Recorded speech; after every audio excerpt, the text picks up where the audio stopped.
ஆக்சுவலா எம்சியூல த Deadpool and வொல்வரின் மூவில தான் பாத்தீங்கன்னா மல்டிவர்ஸ் சம்பந்தமா ஒரு புது கான்செப்டை உள்ள கொண்டு வந்தாங்க. அண்ட் அந்த ஒரு கான்செப்டுக்கு பேர் தான் பாத்தீங்கன்னா ஆங்கர் பீயிங். அதாவது எம்சியூல இருக்கிற ஒவ்வொரு டைம் லைனுக்குமே ஒவ்வொரு ஆங்கர் பீயிங் இருப்பாங்க.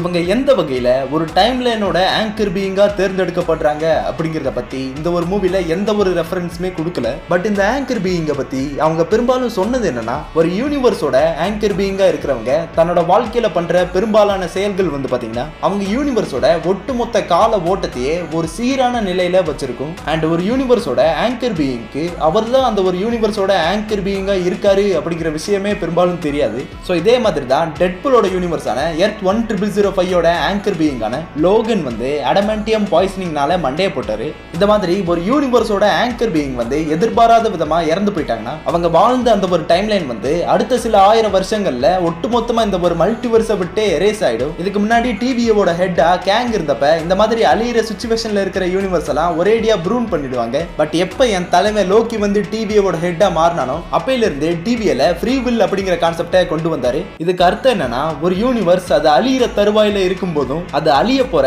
கடைசி நொடி வரைக்கும் டிவியை வந்து அதை பாதுகாக்கணும். இதைத்தான் ஃப்ரீ வில் கான்செப்ட்னு சொல்றாங்க. பட் இந்த ஒரு கான்செப்ட் வந்து பேரடாக்ஸ்க்கு சுத்தமா பிடிக்கல. அவர் வந்து ஏன்டா நாளைக்கு சாக போற செடிக்கு இன்னைக்கு தண்ணி ஊத்த சொல்றீங்கிற மாதிரி அழிய போற எர்த் 10005 ஒரு டைம் ரீப்பரை வச்சு ஒரேடியா கருணை கொலை பண்ணிரலாம்னு சொல்லி முடிவு எடுத்துட்டாரு. பட் அதே சமயத்துல டெட்பூல அவரோட சீக்ரெட் டைம்லைன்ல என்னைய சொல்றாரு, ஏன்னா டிவிஏக்கு தெரியும் கண்டிப்பா யாரோ ஃபியூச்சர்ல இந்த ஒட்டுமொத்த மல்டிவர்ஸையே தாக்க போறாங்க. சோ அவங்க கிட்ட இருந்து இந்த டிவியோட சீக்ரெட் டைம்லைனை பாதுகாக்க திறமையும் அனுபவமும் இருக்கிற சக்தி வாய்ந்த வீரர்கள் தேவைப்படுறாங்க. சோ அந்த ஒரு விஷயத்தை தான் தோர் வந்து டெட்பூலை தூக்கி வச்சு அழுகிற மாதிரி லைட்டா டீஸ் பண்ணியிருந்தாங்க. அண்ட் இதெல்லாத்தையும் கேட்ட டெட்பூல் வந்து, ஏன்டா என் யூனிவர்ஸே அழிய போது அதை நான் வேடிக்கை பார்த்துட்டு சும்மா இருக்கணுமா, குட்ரா அந்த டெம்பர்டன் அடிச்சு புடுங்கி வொல்வரினோட மத்த வேரியன்ட்ஸை தேடி போனாரு. அண்ட் டெட்பூலோட நல்ல நேரமா என்னன்னு தெரியல, தன்னோட யூனிவர்ஸையே ஒட்டுமொத்தமா கைவிட்ட ஒரு வொல்வரின் வந்து டெட்பூலோட கண்ணில் படுறாரு. இந்த ஒரு வொல்வரினுக்கு வாழ்றதுக்கு நல்ல காரணமும் ஒரு யூனிவர்ஸும் தேவைப்படுது. அதே சமயத்துல டெட்பூலுக்கு தான் யூனிவர்ஸ்க்கு ஒரு வொல்வரின் தேவைப்படுறாரு. உடனே தூக்குடா லோகநாதன் சொல்லி அங்கிருந்து டிவிக்கு கூட்டிட்டு வராரு.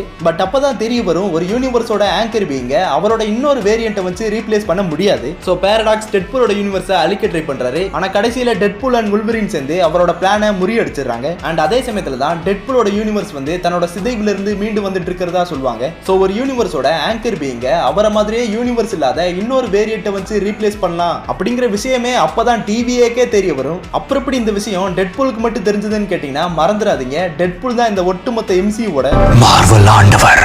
அண்ட் நம்ம மெயினா பார்த்துட்டு இருக்க எர்த் 616 ஆங்கர் பீயிங்கா யார் இருப்பான்னு கேட்டீங்கன்னா எனக்கு தெரிஞ்ச அது டாக்டர் ஸ்ட்ரேஞ்சா இருக்கிறதுக்கான வாய்ப்பு தான் அதிகமா இருக்கு.